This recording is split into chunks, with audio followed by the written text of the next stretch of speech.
पाकिस्तान सोबत तणावाच्या पार्श्वभूमीवर भारतातील सर्व लष्करी अधिकाऱ्यांसह जवानांच्या सुट्ट्या रद्द करण्यात आल्या आहे।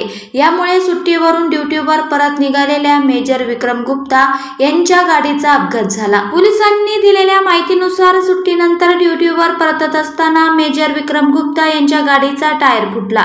यात त्यांची पत्नी वैशाली यांचा जागीच मृत्यू झाला, तर चिमुकली मुलगी गंभीर जखमी झाली। तिच्यावर रुग्णालयात उपचार केले जात आहे। कारचा टायर फुटल्यानंतर कार अनियंत्रित होऊन हा अपघात झाला। मेजर विक्रम गुप्ता हे दिल्लीतील दिलशाद गार्डन परिसरात राहतात। ते कोटा इथे नातेवाईकांकडे पत्नी आणि मुलीसोबत गेले होते। यावेळी त्यांना लष्कराच्या मुख्यालयाकडून सुट्ट्या रद्द झाल्या असून ड्युटीवर हजर राहण्याचे आदेश मिळाले। यानंतर ते दिल्लीला परतत होते। अपघातानंतर कारचे दरवाजे उघडल्याने वैशाली आणि रेहाना रस्त्यावर पडले। वैशाली यांचा अपघातात जागीच मृत्यू झाला।